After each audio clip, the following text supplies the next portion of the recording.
காலையில பாருங்க, இவர் எந்திரிக்கிறாரு. எந்திரிச்சு என்ன பண்றாரு பாருங்க.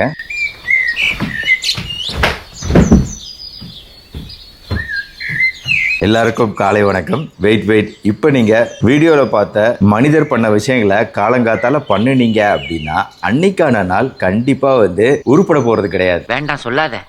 சொல்லுவேன்டா, அப்படித்தான்டா சொல்லுவேன். ஆமாங்க, இன்னைக்கான வீடியோவில் உங்களோட நாளை கெடுக்கக்கூடிய விஷயங்களை காலங்காத்தால பண்ணக்கூடாது அப்படிங்கிறதுக்காக, அது உங்களே அறியாமல் உங்கள் மூளைக்கு நீங்கள் கொடுக்கக்கூடிய தவறான சிக்னல்களால் நடக்குது. இதை சயின்டிஃபிக்கான முறையில் காலையில் எந்திரிச்சோன்னா எதாவது பண்ணக்கூடாது, எப்படி பண்ணுனா உங்கள் மூளைக்கு கரெக்டான சிக்னல் போகும், உங்கள் நாள் பூரா சுறுசுறுப்பாகவும் வெற்றிகரமாகவும் மாறும் அப்படிங்கிறது தான் இன்னைக்கான வீடியோங்க. இதில் முக்கியமாக 7 மார்னிங் காலை ரொட்டீன் சொல்ல போகிறேன். மறக்காதீங்க வாழ்க்கைக்கும் இந்த வீடியோவை பார்த்துட்டு அதை ஃபாலோவும் பண்ணணும். நீங்க எத்தனை பேர் கம்ப்யூட்டர் யூஸ் பண்றீங்கன்னு தெரியல. கம்ப்யூட்டரோ மொபைல் போனோ நீங்க சுவிட்ச் ஆஃப் பண்ண பின்னாடி திருப்பி அதை ஆன் பண்ணீங்கன்னா அப்படியே அது எப்படி ஓப்பன் ஆகுது? சடார்னு ஓப்பன் ஆகி உடனே உங்களுக்கு ஃபோன் காலிங் மெசேஜிங் எல்லாம் வந்துருதா? வாட்ஸ்அப்லாம் வரது கிடையாது. மெதுவாக அப்படியே ஸ்லோவாக ஓப்பன் ஆகி பூட்டிங்னு சொல்லுவோம், பூட்டிங் ஆகி எல்லா சிபியூலாம் முழிச்சுக்கிட்டு அதுக்கப்புறமா மெதுவாக ஸ்க்ரீன் பிரைட் ஆகி எல்லா ஆப்பும் ஒன்றொன்னா வருது, ரெடி ஆகுது. இதுக்கு ஒரு 5-10 நிமிஷம் உங்களோட மெஷினை பொறுத்து டைம் எடுத்துக்கிறது இல்லையா? அதே மாதிரி தான் உங்கள் மூளையுமே காலையில் எந்திரிச்ச உடனே மூளை அப்படியே தான் இருக்கும். அதை அப்படி கொஞ்சம் டைம் எடுத்துக்கோங்க. அந்த டைம் எடுத்து அதுக்கப்புறம் தான் அதோட ஃபுல் கெப்பாசிட்டிக்கு வரும், நம்ம வேலை செய்யக்கூடிய கெப்பாசிட்டி. அப்போ நம்ம சில தவறுகளை செய்யக்கூடாது. ஏன்னா மூளையோட செயல்திறன் வேற. அந்த கொஞ்ச நேரத்தை நீங்கள் ஸ்பாயில் பண்ணாதீங்க. என்னென்ன விஷயங்கள்ங்க நான் சொல்ல போகிறது? ஓகே, ஃபர்ஸ்ட் மிஸ்டேக் நம்பர் 1 பாருங்க.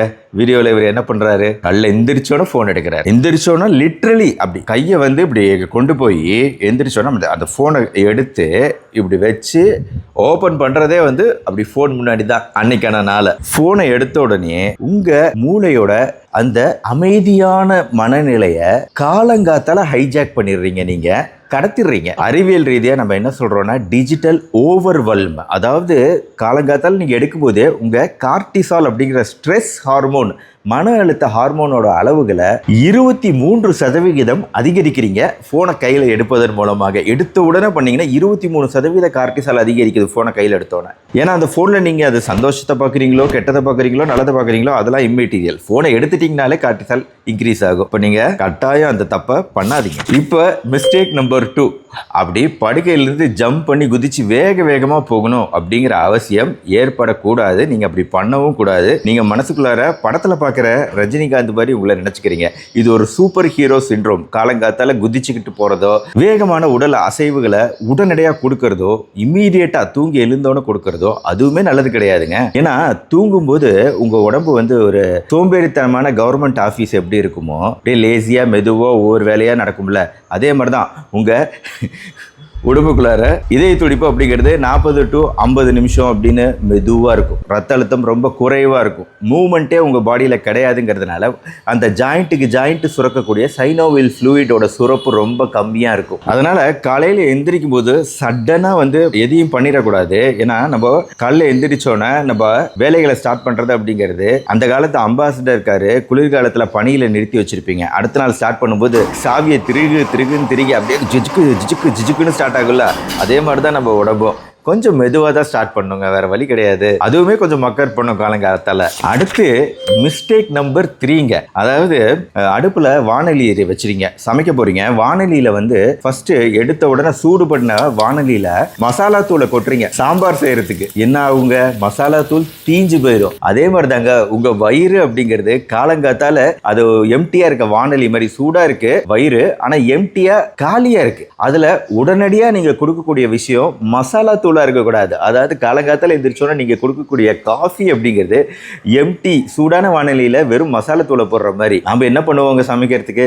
முதல்ல தண்ணீர் ஊற்றுவோம், அது கொதிக்கணும், அதுக்கப்புறமா என்னென்ன தேவையோ சீரகம், உப்பு இதெல்லாம் போடுவோம். எல்லாம் போட்டு அதுக்கப்புறம் தான் கடைசியாக தானேங்க மசாலா தூளுக்கு வருவோம். நம்ம எடுத்த உடனே மசாலா தூள் போட மாட்டோம்ல, அதே மாதிரி தாங்க காலையில் எந்திரிச்சோன்னா காஃபியை இமீடியட்டாக காஃபியோ டீயோ குடிக்கிறது அப்படிங்கிறது தப்பு. அதுக்கு முன்னாடி தண்ணி குடிக்கிறது முக்கியம். அந்த வானொலியில் தண்ணி ஊற்றுற மாதிரி உங்கள் வயிற்றுக்குள்ளார தண்ணீர் குடிங்க. நீங்கள் ப்ரஷ் பண்ண பின்னாடி ஒரு 1/2 லிட்டர் 500 ml இருந்து 3/4 லிட்டர் வரைக்கும் தண்ணீர் குடிச்சிங்க அப்படின்னா உங்கள் வயிறு சந்தோஷப்படும். அப்பா, எளிதாக ஜீரணமாகக்கூடிய ஒரு விஷயத்தை நம்ம இப்போ சாப்பிட்ருக்கோம் அப்படின்னு சந்தோஷப்படும். அதுக்கப்புறமா நீங்கள் காஃபியோ டீயோ குடிக்கலாம், வெறும் வயிற்றுல வேண்டாம். மிஸ்டேக் நம்பர் 4ங்க, காலையில் எந்திரிச்ச உடனே உங்களோட நினைவுகள் சைக்கலாஜிக்கல் ஆஸ்பெக்டில் பார்த்தீங்கன்னா, நீங்கள் காலையில் கொடுக்கக்கூடிய இன்புட் வந்து உங்கள் மூளை எந்த அளவுக்கு அதை எடுத்துக்கும் அப்படின்னா, காலையில் நீங்கள் நினைக்கக்கூடிய விஷயங்களை அன்னைக்கு நாள் பூரா 3 மடங்கு வேகமாக திருப்பி திருப்பி சொல்லும். நீங்கள் தூங்க போகிற வரைக்கும் சொல்லும். அதாவது காலையிலேயே வந்து இன்னைக்கு இவ்வளோ வேலை இருக்கே, இன்னைக்கு இது நடக்கிறது வாய்ப்பே இல்லை, இது ரொம்ப கஷ்டம், இன்னும் நான் இவ்வளோ குண்டா இருக்கேன், இன்னைக்காவது நான் எக்ஸசைஸ் செய்வேனா, இன்னைக்கு செய்யறதுக்கான வாய்ப்பு இல்லை. இந்த மாதிரி நெகட்டிவ் இன்புட்ஸ் நீங்கள் காலங்காத்தால கொடுத்துட்டீங்க மூளைக்கு அப்படின்னா அன்னைக்கு நாள் பூரா அதே தான். அதாவது உங்களே அறியாமல் நீங்கள் என்னதான் முயற்சி செஞ்சாலும் அந்த நெகட்டிவ் இன்புட்ஸ் வந்து மீண்டும் மீண்டும் உங்களை எதிர்மறையான செயல்களுக்கே இழுத்து செல்லும். இதே காலையில் நேர்மறையாக சிந்திச்சிங்க அப்படின்னா, காலையிலேயே நான் இந்த மாதிரி 4 வேலைகளை செய்ய போகிறேன், இது வந்து கஷ்டம்தான், ஆனால் இதனால் செஞ்சிட முடியும், ஐ ஹாவ் தட் கெப்பாசிட்டி, நல்லா என்னால் முடியும் அப்படிங்கிற மாதிரி செல்ஃப் டாக்கு. ஏய், நீ ரொம்ப அழகா இருக்கே, இன்றைக்கி கண்டிப்பாக நான் இந்த ஒர்க் அவுட் பண்ண தான் போகிறேன் அப்படிங்கிற அந்த பாசிட்டிவ் டாக் இதை நீங்கள் பண்ணினீங்க அப்படின்னா ஆட்டோமேட்டிக்காக உங்கள் மூளை அதை ஒரு கம்ப்யூட்டர் மாதிரி கேப்சர் பண்ணிக்கிட்டு உங்களுக்கு சிக்னல்கள் நாள் பூரா கொடுத்துக்கிட்டே இருக்கும். கரெக்டாக நீங்கள் வழி தவறி வழி மாறி போனாலும் எதிர்மறையாக போனாலும் அதை அப்படியே உங்களை பிடிச்சி திருப்பி விடு, நேர்மறையாக இப்படி போ அப்படிங்கும். நம்ம ஜிபிஎஸ் யூஸ் பண்ணுறோம், ஒரு இடத்துலேருந்து இன்னொரு இடத்துக்கு சென்னைக்கு வழி போடுறோம் அப்படின்னா அந்த ரூட் மேப்பு போடுற மாதிரி தாங்க காலையில் நம்ம பண்ணுறது. ஜிபிஎஸ் கரெக்டாக கொடுத்தோம்னா அப்படியே கரெக்டான ரூட்டில் போவோம். மிஸ்டேக் நம்பர் 5, நிறைய பேர் பண்ற தப்புங்க, காலையில ஃபுல்லா வெளிச்சமா நம்ம கண்ணில் படுற மாதிரி பிரைட்டான லைட்டை போடுறது. உங்களோட கண்கள் எப்படினாங்க, தூங்கும்போது உள்ள இருக்கக்கூடிய அந்த பியூப்பிள் அப்படின்னு சொல்லக்கூடிய அந்த பகுதி கருவிழி அது டைலேட்டட் விரிவடைஞ்சிருக்கும். நீங்கள் காலையில் டக்குன்னு மிக பிரைட்டான ஒரு வெளிச்சத்தை பார்த்தீங்க அப்படின்னா அது நேரடியாக அதிகமான வெளிச்சம் கண்களுக்குள்ளே பாயிற மாதிரி. அதாவது லென்ஸ் இருக்குது, இந்த லென்ஸு ஓப்பனாக இருந்துச்சுன்னா, ஃபுல்லாக ஓப்பனாக இருந்துச்சுன்னா என்ன ஆகும்,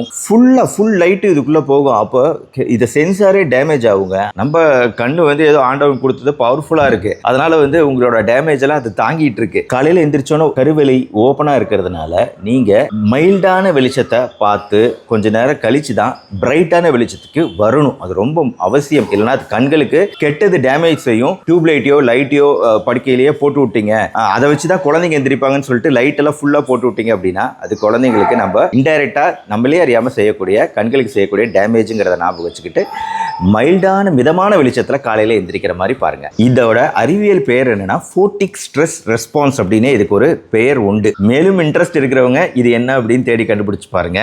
நான் அடுத்த பாயிண்ட்டுக்கு போகிறேன். அடுத்த மிஸ்டேக் நம்பர் 6ங்க, காலையில் எந்திரிச்சோன்னா ஜங்குன்னு எந்திரிச்சு வேகமாக ஓடுறது அப்படிங்கிறது தப்புங்க. அதுக்கு முன்னாடி நம்ம சில விஷயங்களை பண்ணணும். நம்மளோட கோர் பாடி டெம்பரேச்சர்னு சொல்லக்கூடிய வெப்பநிலை வந்து 1 to 2 டிகிரி செல்சியஸ் குறைவாக இருக்கும். நம்ம தசைகள், மசில்ஸு, அந்த ஜாயிண்ட்லாம் நான் ஏற்கனவே சொன்ன வீடியோட ஆரம்பத்தில் ஃப்ளூயிட் கம்மியாக இருக்கும். அந்த நேரத்தில் வந்து நீங்கள் வேகமான ஆக்டிவிட்டி, அசைவுகள் ஜாயிண்ட் டேமேஜ் பண்ண உடம்புக்கு நல்லது கிடையாது. ஒரு கோல்டு ஜில்லுன்னு இருக்கக்கூடிய ரப்பர் பேண்டை பிடிச்சி இழுத்தீங்கன்னா டப்புன்னு ரப்பர் பேண்ட் பிஞ்சு போயிடும். பூட்டாத மாட்டு வண்டியை வச்சு நீங்க மாட்டு வண்டி ஓட்ட போறேன், நீங்க மாட்டு வண்டியை வண்டியில பூட்டவே இல்லை, நீங்க மாடை ஓட விட்டீங்கன்னா எப்படி இருக்கும்? அந்த மாதிரி தாங்க நம்ம உடம்பு வந்து ஃபர்ஸ்ட் வார்ம் அப் பண்ணணும். நம்ம வந்து நான் என்ன சொன்னாங்க, தண்ணீர் குடிக்கணும். நான் சொல்றேன் அடுத்து வரிசையா ஒரு சிம்பிளா ஸ்டெப்ஸ் சொல்றேன். எந்திரிச்ச உடனே என்ன பண்ணக்கூடாதுன்னு நிறைய சொல்லிக்கிட்டு இருக்கேன். இதெல்லாம் சொன்னீங்கன்னா அப்போ நாங்க என்ன எக்ஸசைஸே பண்ணக்கூடாதா அப்படிங்கலாம் நீங்க நினைக்கிறா?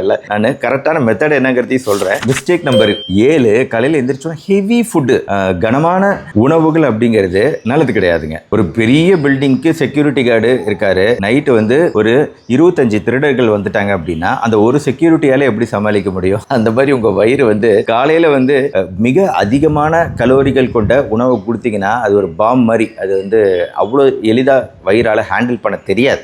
ஏன்னா உங்க வயிற்றில் ஜீரணத்தை உண்டு பண்ணக்கூடிய டைஜஸ்டிவ் என்சைம்களோட சுரப்பு 40% குறைவா இருக்கும் முதல் 1 மணி நேரத்துல. அதனால 1 மணி நேரம் கழிச்சு தான் நம்ம உணவு சாப்பிடணும் அப்படிங்கிறத ஞாபகம் வச்சுக்கோங்க. அதனால ஃபர்ஸ்ட் காலைல எந்திரிச்சோன்னா என்ன பண்ணுங்க, எந்திரிக்கும் போது அந்த மிதமான வெளிச்சத்துல எந்திரிச்சா போதும். எந்திரிச்சு பெட்ல உட்காருங்க. உட்கார்ந்து கொண்டு கண்ணை மூடிக்கிட்டு உங்க கைகளை வந்து ஒரு 10 வாட்டி இந்த மாதிரி ரொட்டேட் பண்ணுங்க.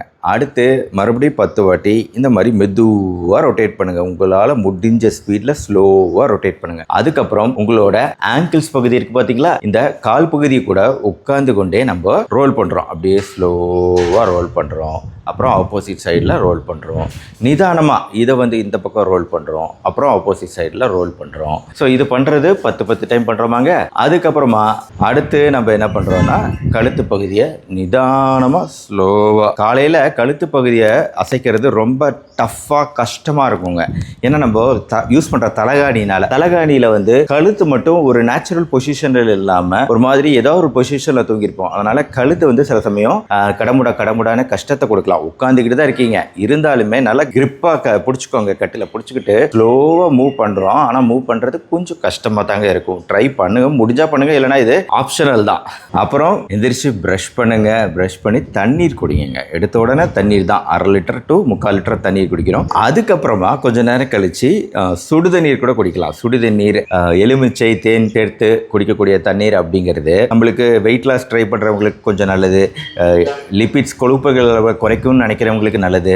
இல்லைனா பெரிய நெல்லிக்காய் ஜூஸ் இருக்குது பார்த்தீங்களா, கொஞ்சமாக குடிக்கலாங்க. இதெல்லாம் வந்து வைட்டமின் சி நிறைந்தது. காலையில் இது குடிக்கிறது அப்படிங்கிறது சளி பிடிக்கும், அலர்ஜி இருக்கிறவங்க அதை வேண்டாம். ஏன்னா நிறைய பேர் கேட்டிருக்கிறீங்க ஏற்கனவே, இதெல்லாம் சாப்பிட்டா எனக்கு சளி பிடிக்குது, அலர்ஜி வருது, தும்மல் வருது, நீங்கள் சாப்பிடாதீங்க, மற்றவங்கெல்லாம் சாப்பிடலாம். அடுத்த முக்கியமான ஸ்டெப்பு, தண்ணி குடிச்ச உடனே உட்காந்து 5 நிமிஷம் மெடிடேஷன், தியானம் பண்ணுறீங்க அப்படின்னா, அதுவும் பாசிட்டிவ் நேர்மறை எண்ணங்களோட பண்ணுறீங்க அப்படின்னா, அன்னைக்கான நாளில் உங்களோட ப்ரொடக்டிவிட்டின்னு சொல்லக்கூடிய வேலை திறன் அப்படிங்கிறது 31% அதிகரிக்கும் அப்படின்னு பல ஆராய்ச்சிகள் சொல்லுது. அப்போ நீங்கள் காலையில் பண்ண வேண்டிய 3வது திங் மெடிடேஷன். 4வது மெடிடேஷன் முடிஞ்சோன்னே அப்படியே எந்திரிச்சு அப்படியே மெதுவாக கிராஜுவலாக அதிக வெளிச்சம் இருக்கக்கூடிய சூரிய வெளிச்சம் சைடு நீங்கள் கிராஜுவலாக மெதுவாக போகலாம். இதுக்குள்ளே அடாப்ட் ஆகிருக்கும் உங்கள் பாடி, மூளை, கண்கள் எல்லாமே அடாப்ட் ஆகிருக்கும். ஏன்னா இப்போவே ஒரு 10-15 நிமிஷம் ஆயிடுச்சுல, மூளை அடாப்ட் ஆக ஆரம்பிச்சிடும். அப்படியே நடந்து போங்க, வெளியே போங்க, லைட்டாக வாக்கிங் போங்க, அதுக்கப்புறம் லைட்டாக யோகா செய்யுங்க, சூரிய நமஸ்காரம் செய்யுங்க.